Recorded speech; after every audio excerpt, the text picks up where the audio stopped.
नमस्कार प्यारे बच्चों, आप सब कैसे हैं। आप सबका अपने चैनल लर्न बाय फन में स्वागत है। आज की इस वीडियो में हम बाल राम कथा जो कि कक्षा 6 की बुक है के पाठ नंबर 2 जंगल और जनकपुर पाठ के बारे में पढ़ेंगे। इस पाठ में पढ़ेंगे कि महर्षि विश्वामित्र दोनों राजकुमारों राम जी और लक्ष्मण जी को लेकर जंगलों में किस प्रकार घूम रहे हैं, किस प्रकार राम जी ने ताड़का राक्षसी का वध किया, सुबाहु और मारीच का वध किया और वो जनकपुरी में पहुंचे।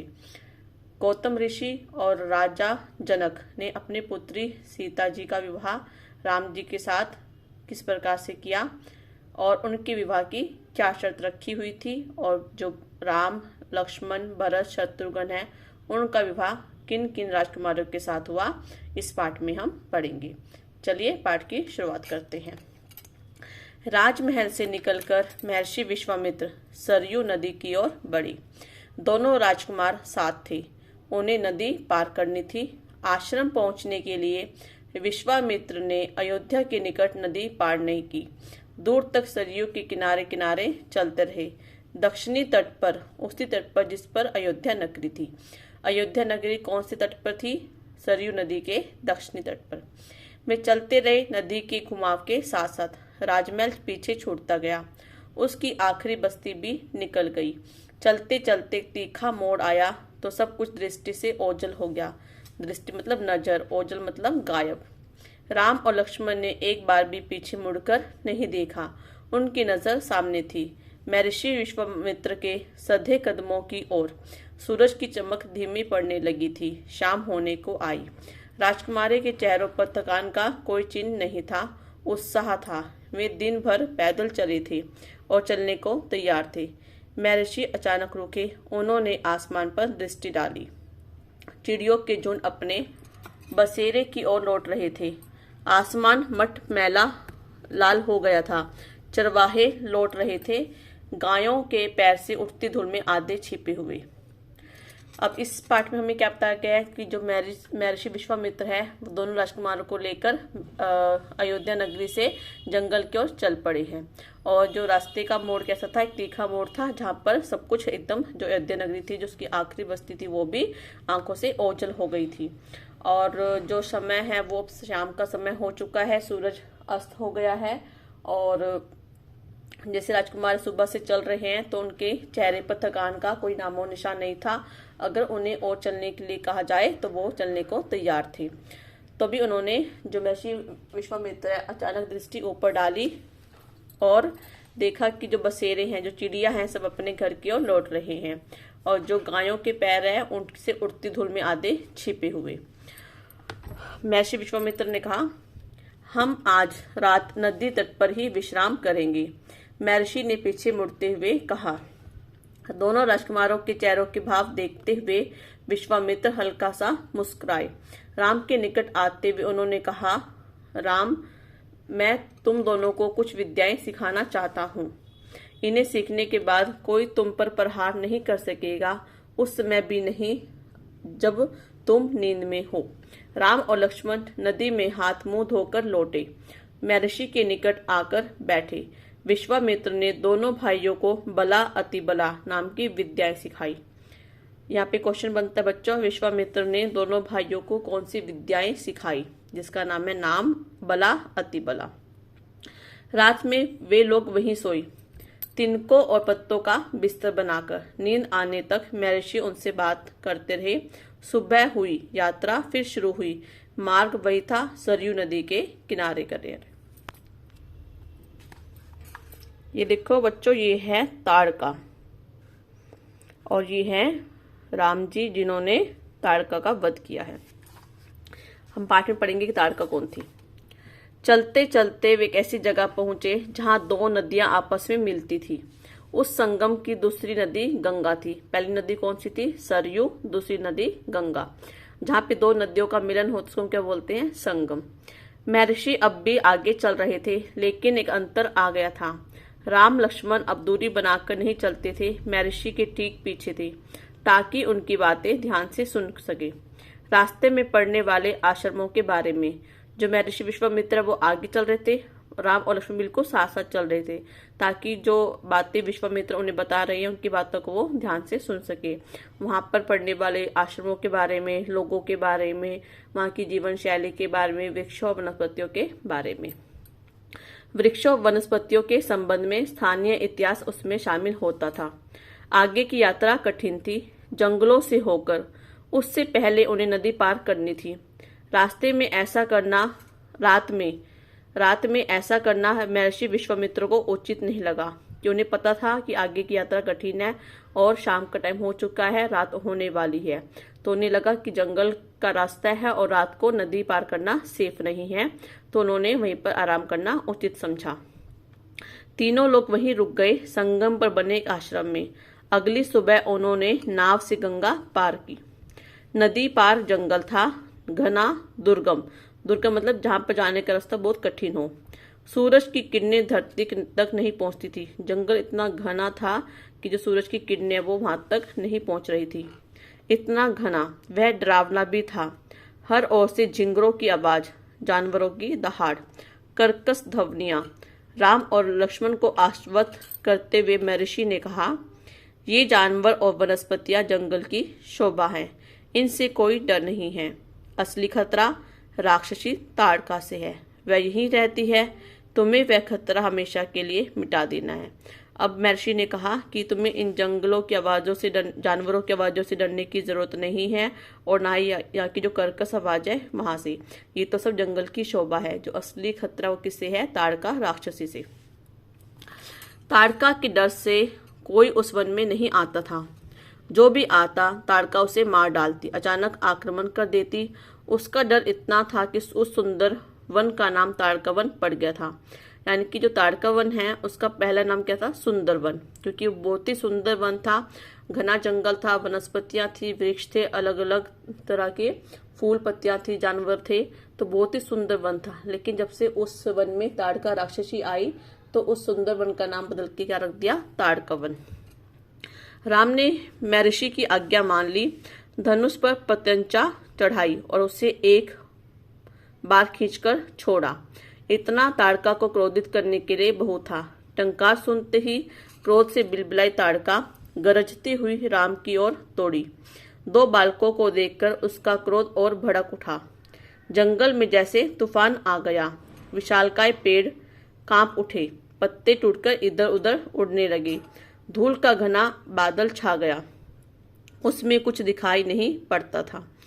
जब राम ने महर्षि के कहने पर धनुष पर पतंग चढ़ाई और उसकी आवाज की तो ताड़का को बहुत ही गुस्सा आया और वो राम की ओर भागी। दोनों भाइयों को देखकर उसका क्रोध और भी आ गया और जंगल में इतना माहौल बन गया जैसे तूफान आया हो। जंगल की दशा बहुत ही खराब हो गई थी। फिर ताड़का ने पत्थर बरसाने शुरू कर दिए। राम ने उस पर बाण चलाए, लक्ष्मण ने भी निशाना साधा। ताड़का बाणों से घिर गई। राम का एक बाण उसके हृदय में लगा, वह गिर पड़ी, फिर नहीं उठ पाई। विश्वामित्र बहुत प्रसन्न हुए, उन्होंने राम को गले लगा लिया। उन्होंने दोनों राजकुमारों को 100 तरह के नए अस्त्र शस्त्र दिए, उनका प्रयोग करने की विधि बताई, उनका महत्व समझाया। जब राम जी ने ताड़का का वध कर दिया तो महर्षि विश्वामित्र बहुत खुश हुए और उन्होंने अपनी खुशी व्यक्त करने के लिए दोनों भाइयों को 100 तरह के अस्त्र शस्त्र दिए और उनको प्रयोग करने का तरीका बताया, उनका महत्व बताया। महर्षि का आश्रम वहां से अधिक दूर नहीं था, लेकिन तब तक रात हो चली थी। विश्वामित्र ने वह दूरी अगले दिन तय करने का निर्णय लिया। ताड़का मर चुकी थी, उसका भय नहीं था। तीनों ने रात वहीं बिताई, ताड़का वन में, जो अब पूरी तरह भयमुक्त था। सुबह जंगल बदला हुआ था, अब वह ताड़का वन नहीं था, क्योंकि ताड़का नहीं थी। भयानक आवाजें गायब हो चुकी थी, पत्तों से गुजरती हवा थी, उसकी सरसराहट का संगीत था, चिड़ियों की चहचहाट थी, शांति थी, तस्वीर बदल गई थी। ताड़का के मरने के बाद जो जंगल था उसकी दशा बिल्कुल ही बदल गई थी। वो पहले की तरह सुंदर वन हो चुका था। जो भयानक आवाजें थी वो नहीं आती थी, पत्तों की सरसराहट की आवाज थी, पक्षियों के चहचहाने की आवाज थी, पहले से बहुत ज्यादा वो सुंदर हो गया था। सिद्धाश्रम का अंतिम पड़ाव था महर्षि का आश्रम। सिद्धाश्रम वो आश्रम है जो महर्षि विश्वामित्र ने बनाया था। रास्ता छोटा भी था, मनोहारी था, यानी कि मन को हरने वाला था। प्राकृतिक सौंदर्य का आनंद लेते तीनों लोग जल्द ही आश्रम पहुंच गए। आश्रम वासियों ने उनकी आगवानी की, यानी कि स्वागत किया, अभिनंदन किया। उनकी प्रसन्नता दुगनी हो गई थी। महर्षि विश्वामित्र के आश्रम लौटने की खुशी, राम लक्ष्मण के आगमन का सुख। विश्वामित्र यज्ञ की तैयारियों में लग गए। अनुष्ठान आरंभ हुआ। आश्रम की रक्षा की जिम्मेदारी राम लक्ष्मण को सौंपकर महर्षि आश्वस्त थे, यानी कि उन्हें भरोसा था कि अब मेरा अनुष्ठान पूरा हो जाएगा। अनुष्ठान अपने अंतिम चरण में था, पूरा होने वाला था कुछ ही दिनों में। 5 दिन तक सब ठीक ठाक चलता रहा, शांति से, निर्विघ्न, यानी कि बिना किसी बाधा के। लगता था राजकुमारों की उपस्थिति ने ही राक्षस को भगा दिया है। राम और लक्ष्मण यज्ञ पूरा होने तक न सोने का निश्चय किया। वे लगातार जागते रहे, चौकस रहे, कमर में तलवार, पीठ पर तुनीर, हाथ में धनुष, प्रत्यंचा चढ़ी हुई स्थिति के लिए तैयार। उन दोनों भाइयों ने अपने आप को हर तरह की सिचुएशन के लिए रेडी रखा। अगर कोई राक्षस आक्रमण करेगा तो वो फटाफट उसका जवाब देंगे। अनुष्ठान का अंतिम दिन। अचानक भयानक आवाजों से आसमान भर गया। सुबाहु और मारीच ने राक्षसों के बल के साथ आश्रम पर धावा बोल दिया। मारीच क्रोधित था, यज्ञ के अलावा भी इस बात से कि राम लक्ष्मण ने उनकी माता को मारा था। ताड़का किसकी माता थी? मारीच की, या फिर ताड़का के पुत्र का क्या नाम है? मारीच। राम ने राक्षसों का हमला होते ही कार्रवाई की, धनुष उठाया और मारीच को निशाना बनाया। मारीच बाण लगते ही मूर्छित हो गया। बाण के वेग से बहुत दूर जाकर गिरा, समुद्र के किनारे। वह मरा नहीं। जब होश आया तो उठकर दक्षिण दिशा की ओर भाग गया। राम का दूसरा बाण सुबाहु को लगा, उसके प्राण वहीं निकल गए। सुबाहु के मरने पर राक्षस सेना में भगदड़ मच गई। चीखते चिल्लाते भागे। कुछ लक्ष्मण के बाणों का शिकार हुए, अन्य जान बचाकर भाग खड़ी हुई। महर्षि विश्वामित्र का अनुष्ठान संपन्न हुआ।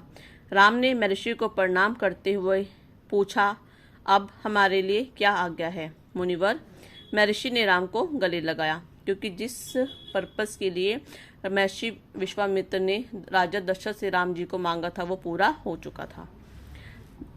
कहा, हम लोग यहाँ से मिथिला जाएंगे, महाराजा जनक के यहाँ, विदेह राज के दरबार में। मैं चाहता हूँ तुम दोनों मेरे साथ चलो, उनके आयोजन में हिस्सा लेने। महाराज के पास एक अद्भुत शिव धनुष है, तुम भी उसे देखो। राम और लक्ष्मण अगली यात्रा को लेकर उत्साहित थे। नए स्थान देखने और जानने का अवसर। सोन नदी पार कर विश्वामित्र मिथिला की सीमा के पास पहुंचे। अपने शिष्यों और राजकुमारों के साथ में गौतम ऋषि के आश्रम से होते हुए नगर में पहुंचे। महाराजा जनक के जो ऋषि हैं, या उनके जो क्या बोलते हैं, कुल गुरु हैं, वो कौन है? गौतम ऋषि। राजा जनक ने महल से बाहर आकर विश्वामित्र का स्वागत किया। तभी उनकी दृष्टि, यानी कि नजर, राजकुमारों पर पड़ी। राजकुमार मतलब राम और लक्ष्मण जी। विदेह राज, यानी कि जो राजा जनक, उनका नाम क्या है? विदेह राज। चकित रह गए, यानी कि आश्चर्यचकित। मैं स्वयं को रोक नहीं पाए। मैं ऋषि से पूछा, ये सुंदर राजकुमार कौन है? मैं इनके आकर्षण में खींचता जा रहा हूँ। ये राम और लक्ष्मण हैं, महाराज दशरथ के पुत्र। मैं इन्हें अपने साथ लाया हूँ आपका अद्भुत धनुष दिखाने। धनुष कौन सा? शिव धनुष। विदेह राज ने महर्षि, उनके शिष्यों और राजकुमारों के ठहरने की व्यवस्था की, एक सुंदर उद्यान में। उद्यान मतलब बगीचा। अगले दिन सभी आमंत्रित लोग, ऋषि मुनि और राजकुमार यज्ञशाला में उपस्थित हुए। वहां महर्षि ने फिर धनुष का उल्लेख किया। महाराज जनक ने अपने अनुचरों, यानी कि जो सेवक होते हैं, उनको आज्ञा दी शिव धनुष को यज्ञशाला में लाया जाए। शिव धनुष सचमुच विशाल था, लोहे की पेटी में रखा हुआ था। पेटी में पहिए लगे हुए थे। पहिए कितने लगे हुए? 8 पहिए। उसे उठाना लगभग असंभव था। पहियों के सहारे खिसकाकर उसे एक जगह से दूसरी जगह ले जाया जाता था।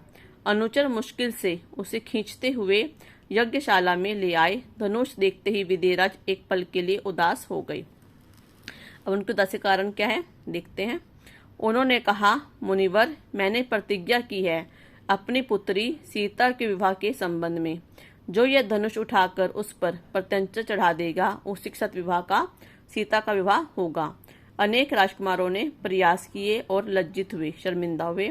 उठाना तो दूर में से हिला तक नहीं सके, प्रत्यंचा कहाँ चढ़ाते। विदेह राज का संकेत समझकर महर्षि विश्वामित्र ने राम से कहा, उठो वत्स, वत्स मतलब पुत्र, यह धनुष देखो। अब यहाँ पर हम सीता जी के स्वयंवर के बारे में पढ़ेंगे कि जो महाराज जनक है उन्होंने अपनी पुत्री सीता के विवाह के लिए स्वयंवर रचाया। यानी कि स्वयंवर क्या होता है कि अनेक देश के राजाओं महाराजों को बुलाया है, जो शिव धनुष को तोड़ेगा उन्हीं के साथ अपनी पुत्री का विवाह करेंगे। राम ने सिर झुकाकर गुरु की आज्ञा स्वीकार की, आगे बढ़े, पेटी का ढक्कन खोल दिया। राम ने पहले धनुष देखा, फिर महर्षि को। गुरु का संकेत मिलने पर राम ने वह विशाल धनुष सहज उठा लिया, सहज मतलब आसानी से। यज्ञशाला में उपस्थित सभी लोग हतप्रभ थे, यानी कि हैरान थे। इसकी प्रत्यंचा चढ़ा दूं मुनिवर? राम ने पूछा। अवश्य, यदि ऐसा कर सकते हो। विदेहराज चकित थे, हैरान थे। राम ने आसानी से धनुष झुकाया, ऊपर से दबाकर प्रत्यंचा खींची। दबाव से धनुष बीच से टूट गया, उसके दो टुकड़े हो गए, बच्चों के खिलौनों की तरह। यज्ञशाला में सन्नाटा छा गया, यानी कि चुप्पी छा गई। सब चुप थे, एक दूसरे की ओर देख रहे थे।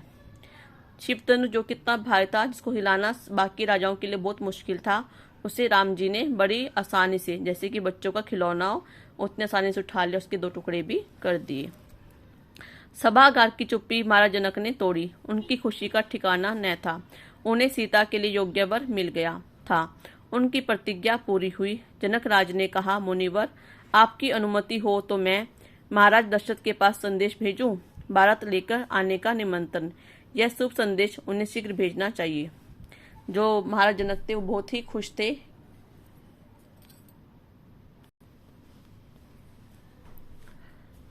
महर्षि की अनुमति से दूत अयोध्या भेजे गए, सबसे तेज चलने वाले रथों से।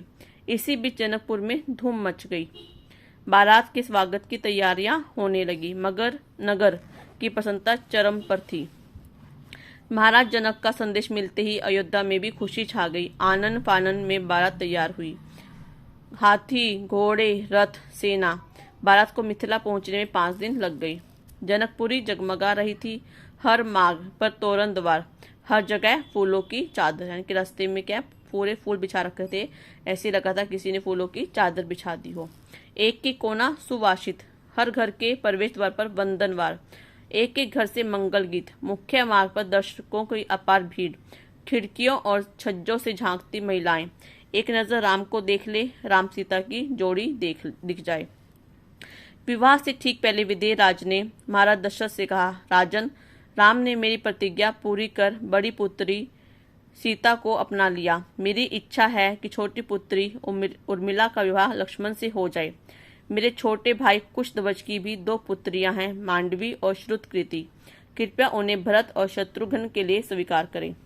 राजा दशरथ ने प्रस्ताव तत्काल स्वीकार कर लिया। विवाह के बाद बारात कुछ दिन जनकपुरी में रुकी। बाराती बहुओं को लेकर अयोध्या लौटे तो रानियों ने पुत्र वधुओं की आरती उतारी, स्त्रियों ने फूल बरसाए, शंख ध्वनि से गलियां गूंज उठी। यह आनंद उत्सव लगातार कई दिनों तक चलता रहा। बच्चों, ये था हमारा पार्ट नंबर 2, जिसमें हमने पढ़ा कि महर्षि विश्वामित्र के साथ युवराज राम ने किस प्रकार राक्षसों का वध किया और वह जनकपुरी पहुंचे। जनकपुरी में किस प्रकार उन्हें शिव धनुष तोड़ा और सीता जी के साथ उनका विवाह हुआ। और राम जी के साथ उनके जो बाकी छोटे भाई थे, लक्ष्मण, भरत, शत्रुघ्न, उनका विवाह भी बाकी राजकुमारों के साथ हो गया। लक्ष्मण जी का विवाह उर्मिला के साथ, भरत का विवाह मांडवी के साथ और शत्रुघ्न का विवाह श्रुतकीर्ति के साथ। और कुछ दिनों तक बारात जनकपुरी में रुकी और जनकपुरी यहाँ के राजा जनक ने बारातियों का बहुत अच्छे से आदर सत्कार किया। और जब वो अपने बेटे और बहुओं के साथ राजा दशरथ अयोध्या पहुंचे तो वहाँ की जो रानियां थी, कौशल्या, सुमित्रा और कैकेयी, उन्होंने अपने पुत्र वधुओं का स्वागत किया।